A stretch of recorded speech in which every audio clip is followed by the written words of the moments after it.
Well, seeing like guys like John and Todd that have gone to these other countries, man, they get paid. They get paid. They get their flights covered. They get all that stuff covered. If there was other guys that had that accessibility to be able to go over there, if they flew me over there every event I'd fly right now, I would go. It's that's kind of where the difference is.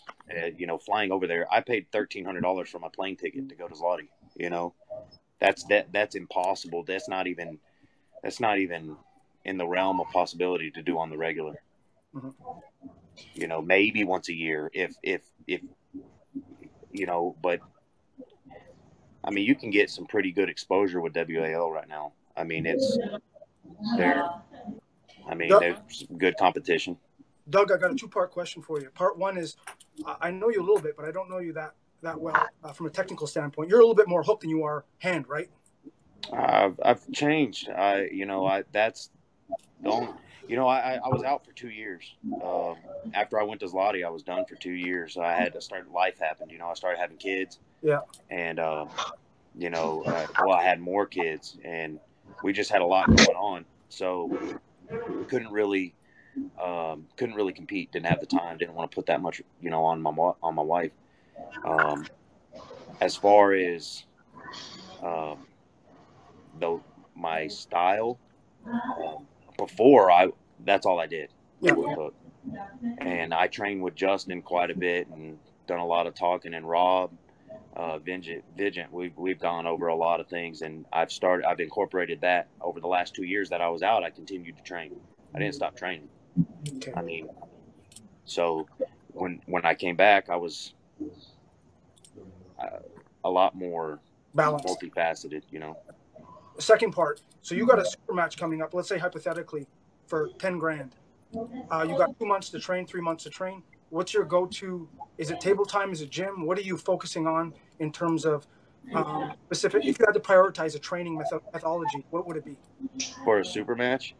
Personally, I've never been a firm believer that, like, once you know how to arm wrestle, once you know your angles, and of course you can always get better, but I feel like the angles that I pull in, I know how I pull. Right. I don't need that much table time. I can mimic it with cable machines and weights. I can put the similar pressures into my hand and my arm. Honestly, I don't see myself really needing to arm wrestle more than once a month. Yeah, that's fair. I more or less agree, especially at the later stages, right?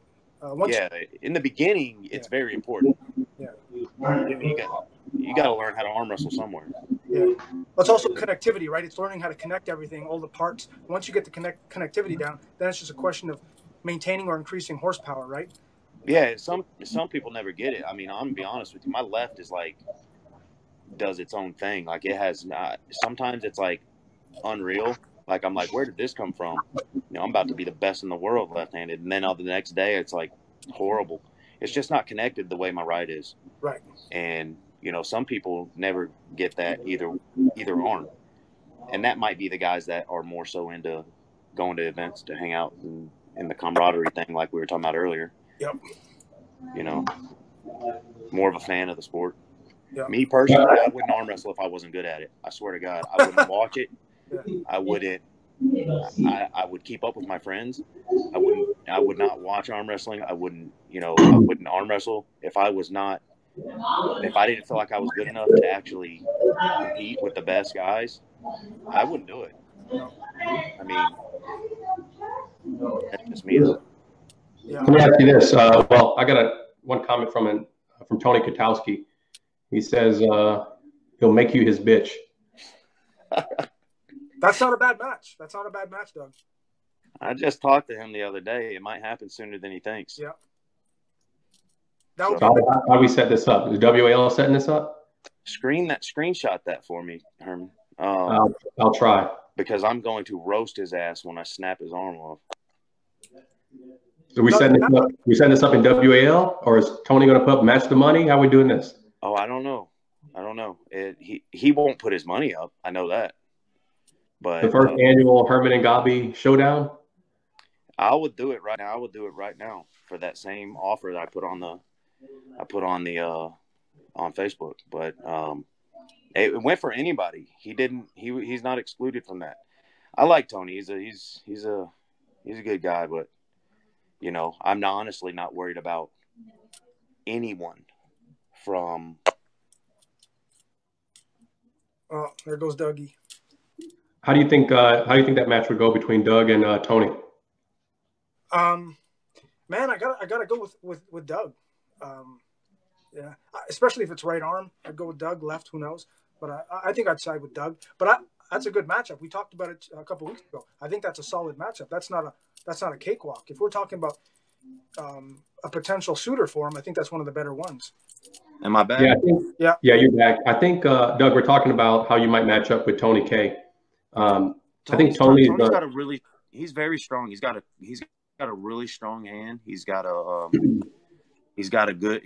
can pull and inside. He can top roll. I mean, I would never overlook Tony in a heart. I mean, I'm not saying by me calling everybody out, I'm not saying I would walk the dogs with everybody. I'm not saying that I would just smoke everybody off the table like they're not even there. Like I want to pull somebody for something that means something.